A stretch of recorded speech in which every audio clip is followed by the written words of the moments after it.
முதலமைச்சரின் காலை உணவு திட்டம் நகர்ப்புற பகுதிகளில் உள்ள அரசு உதவி பெறும் தொடக்கப் பள்ளிகளுக்கும் வரும் 26ஆம் தேதி விரிவாக்கம் செய்யப்பட்டிருப்பதாக அறிவிக்கப்பட்டுள்ளது. இதுகுறித்து தமிழ்நாடு அரசு வெளியிட்டுள்ள செய்திக்குறிப்பில், கடந்த 2022ஆம் ஆண்டு செப்டம்பர் 15ஆம் தேதி முதலமைச்சரின் காலை உணவு திட்டம் தொடங்கப்பட்டதாக தெரிவிக்கப்பட்டுள்ளது. முதற்கட்டமாக சில மாநகராட்சி, நகராட்சி, தொலைதூர கிராமங்களில் உள்ள பள்ளிகளில் இந்த திட்டம் தொடங்கப்பட்டது.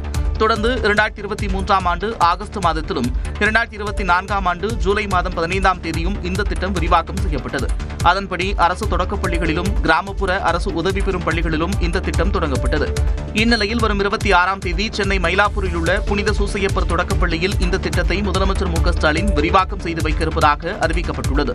இதன் மூலம் நகர்ப்புற பகுதிகளில் அமைந்துள்ள 2430 அரசு உதவி பெறும் பள்ளிகளில் 1ஆம் வகுப்பு முதல் 5ஆம் வகுப்பு வரை பயிலும் 3 லட்சத்திற்கும் அதிகமான மாணவ மாணவிகள் பயனடைவார்கள் என்று தெரிவிக்கப்பட்டுள்ளது. இந்த திட்டத்தின் மூலம் பள்ளிக்கு வருகை தரும் மாணவ மாணவிகளின் எண்ணிக்கை அதிகரித்துள்ளதோடு குழந்தைகளின் கற்றல் திறனும் மேம்பட்டிருப்பதாக தமிழ்நாடு அரசின் செய்திக்குறிப்பில் குறிப்பிடப்பட்டுள்ளது.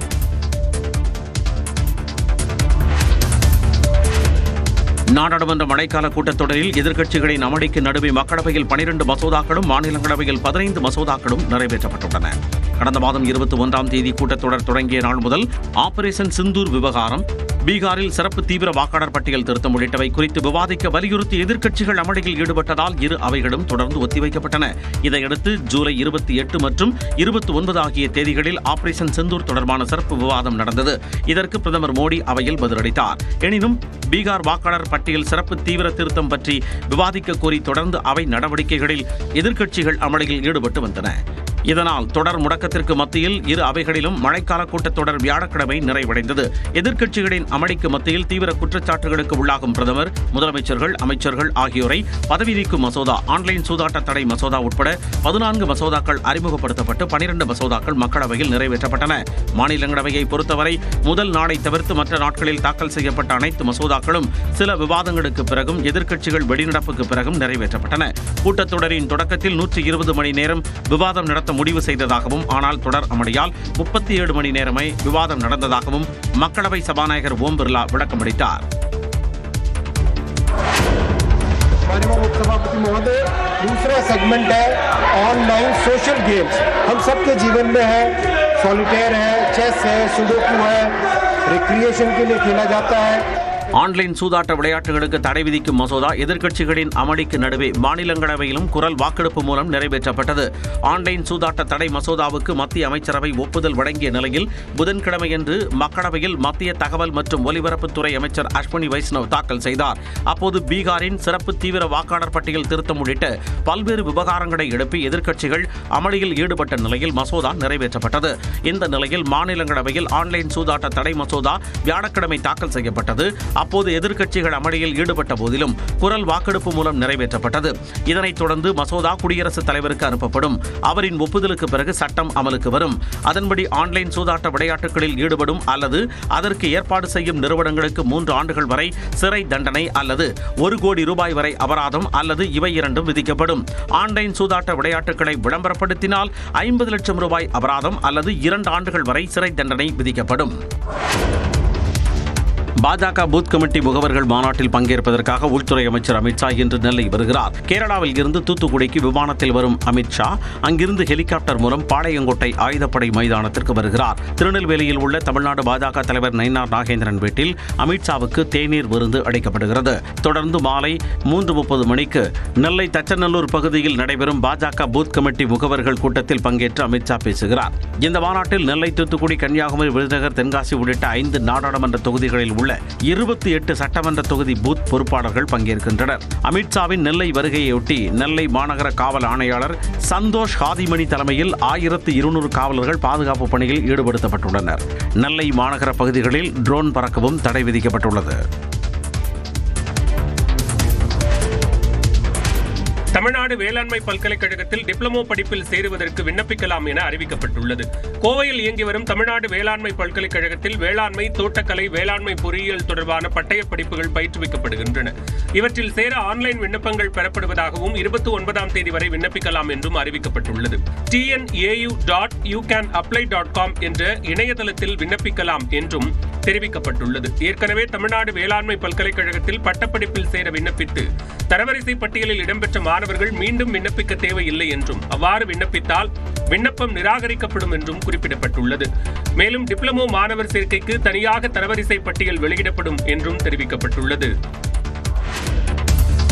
திருப்பூர் ரிதன்யா தற்கொலை வழக்கில் கைது செய்யப்பட்டுள்ள அவரது கணவர் மற்றும் மாமனார் மாமியாருக்கு நிபந்தனை ஜாமீன் வழங்கி சென்னை உயர்நீதிமன்றம் உத்தரவிட்டுள்ளது. அவிநாசியில் வரதட்சணை கொடுமை என குற்றம் சாட்டி புதுமணப்பெண் ரிதன்யா தற்கொலை செய்து கொண்ட வழக்கில் கணவர் கவின்குமார், மாமனார் ஈஸ்வரமூர்த்தி, மாமியார் சித்ராதேவி ஆகியோர் கைது செய்யப்பட்டனர். அவர்கள் தாக்கல் செய்த ஜாமீன் மனுக்கள் சென்னை உயர்நீதிமன்றத்தில் விசாரணைக்கு வந்தது. அப்போது மனுதாரர்கள் தரப்பில் ஆஜரான மூத்த வழக்கறிஞர் திருமணத்திற்கு முன்பே ரிதன்யா தற்கொலை மனநிலையில் இருந்ததாகவும், திருமணத்தில் அவருக்கு விருப்பமும் இல்லை என்றும் வாதிட்டார். வரதட்சணை துன்புறுத்தல் ஏதும் நடைபெறவில்லை என்பதால் ஜாமீன் வழங்க வேண்டும் என்றும் கோரினார். விசாரணை நிலை குறித்த அறிக்கையை தாக்கல் செய்த காவல்துறை தரப்பு வழக்கறிஞர் ரிதன்யாவின் ஆடியோவை தடயவியல் ஆய்வுக்கு அனுப்பப்பட்டுள்ளதாகவும் அதன் அறிக்கைக்கு காத்திருப்பதாகவும் தெரிவித்தார். இருதரப்பு வாதங்களையும் கேட்ட நீதிபதி முக்கிய சாட்சிகளிடம் விசாரணையும் முடிவடைந்து விட்டதால் மனுதாரர்களை சிறையில் வைத்திருக்க வேண்டிய அவசியம் இல்லை என கூறி ஜாமீன் வழங்கி உத்தரவிட்டார். அடுத்த உத்தரவு பிறப்பிக்கும் வரை தினமும் காலை மற்றும் மாலை நேரங்களில் சம்பந்தப்பட்ட காவல் நிலையங்களில் ஆஜராகி கையெழுத்திட வேண்டும் என்று நிபந்தனை விதித்தார். மேலும் தலா 1 லட்சம் ரூபாய்க்கான இருநபர் பிணையை அவிநாசி நீதிமன்றத்தில் தாக்கல் செய்ய வேண்டும் என்றும் நீதிபதி உத்தரவிட்டார்.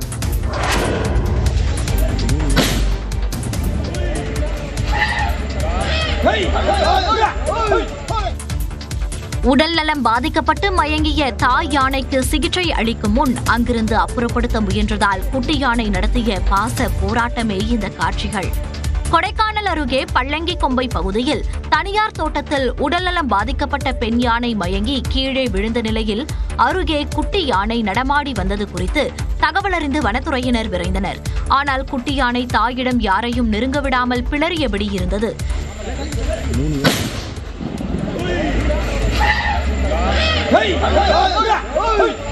இதனால் வெடிபோட்டு குட்டி யானையை அங்கிருந்து சற்று தொலைவிற்கு விரட்டி அதனை கண்காணித்தவாறே தாய் யானைக்கு கால்நடை மருத்துவர்கள் முதலுதவி சிகிச்சை அளித்தனர். சோர்வாக உள்ள யானையை எழுப்பும் முயற்சி கை கொடுக்காததால் குளுக்கோஸ், ஆன்டிபயோட்டிக் மருந்துகளை தொடர்ந்து வழங்கினர். இரவு முழுவதும் யானையின் உடல்நிலையை கண்காணித்த நிலையில் யானை எழுந்து நின்றதும் கயிறு கட்டி வாகனத்தில் ஏற்றி கால்நடை மருத்துவமனைக்கு கொண்டு சென்று சிகிச்சை அளிக்க திட்டமிடப்பட்டுள்ளது. குட்டி யானை தொடர்ந்து அப்பகுதியிலேயே சுற்றி வருகிறது. 18 வயதிற்கு மேற்பட்டோர் முதன்முறையாக ஆதார் அட்டை கோரி விண்ணப்பித்தால் வழங்கப் போவதில்லை என அசாம் மாநில அரசு முடிவு செய்துள்ளது. அண்டை நாடான வங்கதேசத்தில் இருந்து சட்டவிரோதமாக அசாமுக்குள் குடியேறுபவர்கள் ஆதார் அட்டையை பெற்றுவிடுகின்றனர். இதனால் அசாம் மாநில அரசு பல்வேறு சிக்கல்களை எதிர்கொண்டு வந்தது. இதையடுத்து நேஷனல் ரிஜிஸ்டர் ஆஃப் சிட்டிசன் எனப்படும் தேசிய மக்கள் பதிவேட்டில் பெயர் இருப்பவர்களுக்கு மட்டுமே ஆதார் வழங்கப்படும் என அறிவிக்கப்பட்டது. எனினும் சட்டவிரோத குடியேறிகள் ஆதார் பெறுவதை தடுக்க இயலவில்லை. குறிப்பாக பார்பேட்டா, துப்ரி, மரிகாவன், நாகோன் ஆகிய மாவட்டங்களில் மக்கள் தொகையை விட ஆதார் அட்டை வைத்திருப்போர் எண்ணிக்கை அதிகமாக இருந்தது. இந்த நிலையில் முதலமைச்சர் ஹிமந்தா பிஸ்வா சர்மா தலைமையில் நடைபெற்ற அமைச்சரவைக் கூட்டத்தில் அசாமில் 18 வயதிற்கு மேற்பட்டோர் முதன்முறையாக ஆதார் அட்டை கோரி விண்ணப்பித்தால் வழங்குவதில்லை என முடிவு செய்யப்பட்டது.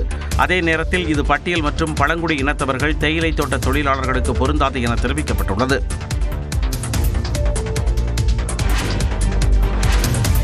டெல்லி முதலமைச்சர் ரேகா குப்தா மீது தாக்குதல் நடத்தப்பட்ட நிலையில் அவருக்கு இசட் பிரிவு பாதுகாப்பு வழங்கப்பட்டிருப்பதாக தகவல் வெளியாகியுள்ளது. கருத்து கேட்பு கூட்டத்தின் போது டெல்லி முதல்வர் இல்லத்திற்குள் புகுந்த நபர் முதலமைச்சர் ரேகா குப்தாவை தாக்கினார்.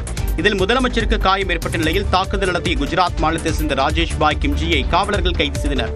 இதுகுறித்து தொடர்ந்து டெல்லி போலீசார் விசாரணை மேற்கொண்டு வருகின்றனர். இந்நிலையில் டெல்லி முதலமைச்சர் ரேகா குப்தாவுக்கு மத்திய அரசு இசட் பிரிவு பாதுகாப்பு வழங்கியுள்ளதாக தகவல் வெளியாகியுள்ளது. இதனால் சிஆர்பிஎஃப் வீரர்கள் டெல்லி முதலமைச்சருக்கு பாதுகாப்பு வழங்கக்கூடிய பணியில் ஈடுபடுவர். முன்னர் பாதுகாப்பு பணியில் இருந்த டெல்லி போலீசார் முதலமைச்சர் இல்லத்தின் வெளிப்பகுதியில் தங்கள் பாதுகாப்பு பணியை தொடர உள்ளனர். இந்நிலையில் டெல்லி முதலமைச்சர் ரேகா குப்தாவை அவருடைய இல்லத்தில் மத்திய அமைச்சர் ஹர்ஷ் மல்ஹோத்ரா, டெல்லி பாஜக எம்பிக்கள் ஆகியோர் நேரில் சந்தித்து நலம் விசாரித்தனர்.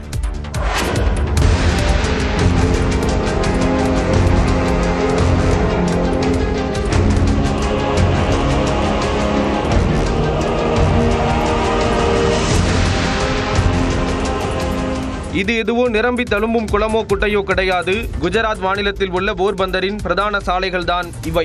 குஜராத்தின் கடலோர மாவட்டங்களான போர்பந்தர், நவ்சாரி, வல்சாடு பகுதிகளில் கடந்த 2 நாட்களாக கனமழை பெய்து வருகிறது. இதனால் நீர்நிலைகள் நிரம்பி சாலைகளில் வெள்ளம் பெருக்கெடுத்து ஓடியது. குறிப்பாக சோம்நாத் தேசிய நெடுஞ்சாலையில் சாலையே தெரியாத அளவிற்கு தேங்கிய மழை நீரில் வாகனங்கள் ஊர்ந்தபடி சென்றன.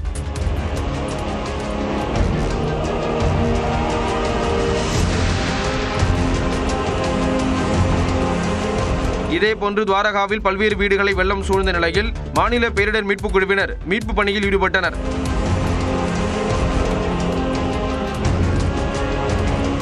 குஜராத்தில் மேலும் 2 நாட்களுக்கு மழை தொடரும் என வானிலை மையம் கணித்துள்ளதால் முன்னெச்சரிக்கை நடவடிக்கை தீவிரப்படுத்தப்பட்டுள்ளது.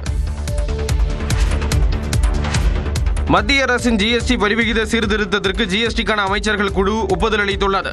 ஜிஎஸ்டி சீர்திருத்தம் மூலம் பொதுமக்களுக்கு தீபாவளி பரிசு காத்திருப்பதாக பிரதமர் மோடி சுதந்திர தின விழா உரையில் தெரிவித்திருந்தார். இதைத் தொடர்ந்து தற்போதைய 5%, 12%, 18%, 28% என்ற 4 வித ஜிஎஸ்டி முறையில் 12% மற்றும் 28% வரி விகிதத்தை நீக்க ஜிஎஸ்டி கவுன்சிலுக்கு மத்திய அரசு பரிந்துரை அளித்தது. இந்நிலையில் பீகார் துணை முதலமைச்சர் சாம்ராஜ் சௌத்ரி தலைமையிலான 6 உறுப்பினர்கள் கொண்ட ஜிஎஸ்டிக்கான அமைச்சர்கள் குழு கூட்டம் நடைபெற்றது. இதில் 4 அடுக்குகள் கொண்ட ஜிஎஸ்டி வரி விகிதத்தில் திருத்தம் கொண்டுவர ஒப்புதல் அளிக்கப்பட்டது. முன்னதாக ஜிஎஸ்டிக்கான அமைச்சர்கள் குழு கூட்டத்தில் உரையாற்றிய மத்திய நிதியமைச்சர் நிர்மலா சீதாராமன், இந்த ஜிஎஸ்டி சீர்திருத்தம் சாமானியர்கள், விவசாயிகள், சிறு குறு மற்றும் நடுத்தர தொழில் நிறுவனங்களுக்கு அதிக பலன் அளிக்கும் என நம்பிக்கை தெரிவித்தார். இந்நிலையில் ஜிஎஸ்டி வரிவிகித சீர்திருத்தத்திற்கு ஜிஎஸ்டி கவுன்சில் ஒப்புதல் அளித்ததும் விரைவில் நடைமுறைக்கு வரும் என எதிர்பார்க்கப்படுகிறது. குடியரசு துணைத் தலைவர் தேர்தலில் இந்தியா கூட்டணி சார்பில் போட்டியிடும் உச்சநீதிமன்ற முன்னாள் நீதிபதி சுதர்ஷன் ரெட்டி தனது வேட்புமனுவை தாக்கல் செய்தார். குடியரசு துணைத் தலைவராக இருந்த ஜெகதீப் தன்கர் கடந்த மாதம் 21ஆம் தேதி தனது பதவியை ராஜினாமா செய்தார். இதனையடுத்து அடுத்த மாதம் 9ஆம் தேதி குடியரசு துணைத் தலைவர் தேர்தல் நடைபெறும் என்று தேர்தல் ஆணையம் அறிவித்தது. ஆளும் தேசிய ஜனநாயக கூட்டணி சார்பில் தமிழ்நாட்டைச் சேர்ந்த சிபி ராதாகிருஷ்ணன் வேட்பாளராக அறிவிக்கப்பட்ட நிலையில் அவர் புதன்கிழமை தனது வேட்புமனுவை தாக்கல் செய்தார். அதேபோன்று இந்தியா கூட்டணி சார்பில் வேட்பாளராக அறிவிக்கப்பட்ட உச்சநீதிமன்ற முன்னாள் நீதிபதி சுதர்ஷன் ரெட்டி டெல்லியில் மாநிலங்களவை செயலாளரும் தேர்தல் நடத்தும் அதிகாரியுமான PC மோடியிடம் தனது வேட்புமனுவை தாக்கல் செய்தார்.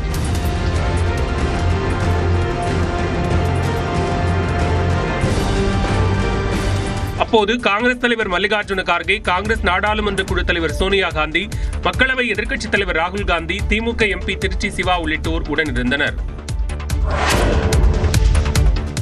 இந்திய அணி பாகிஸ்தானில் நடைபெறும் போட்டிகளில் பங்கேற்காது என்றும், பாகிஸ்தான் அணி இந்தியாவில் நடைபெறும் போட்டியில் பங்கேற்க அனுமதிக்க மாட்டோம் என்றும் இந்திய விளையாட்டு அமைச்சகம் தெரிவித்துள்ளது. புதிய விளையாட்டுக் கொள்கையை வெளியிட்டுள்ள இந்திய விளையாட்டு அமைச்சகம், இந்தியா பாகிஸ்தான் அணிகள் மட்டுமே பங்கேற்கும் 2 நாட்டு தொடர்கள் இனி நடைபெறாது என்றும், ஆசிய கோப்பை, உலகக்கோப்பை போன்ற பொதுவான தொடர்களில் மட்டுமே பாகிஸ்தான் அணியுடன் இந்திய அணி விளையாடும் என்றும் தெரிவித்துள்ளது.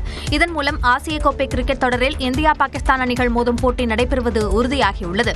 மேலும் இந்தியாவில் நடைபெறும் பொதுவான விளையாட்டுப் போட்டிக்கு பாகிஸ்தான் வீரர்கள் அனுமதிக்கப்படுவார்கள் என்றும், இந்திய வீரர்கள் அங்கு சென்று பொதுவான விளையாட்டுப் போட்டியில் பங்கேற்பது தொடர்பாக அப்போதைய அரசியல் சூழ்நிலையே தீர்மானிக்கும் என்றும் முடிவெடுக்கப்பட்டுள்ளது. அத்துடன் ஒலிம்பிக் கூட்டமைப்பு விதிமுறைக்கு உட்படுவதால் பொதுவான போட்டிகளில் இந்தியா பாகிஸ்தான் அணிகள் மோதும் போட்டியில் தலையிட முடியாது என்றும் இந்திய விளையாட்டு அமைச்சகம்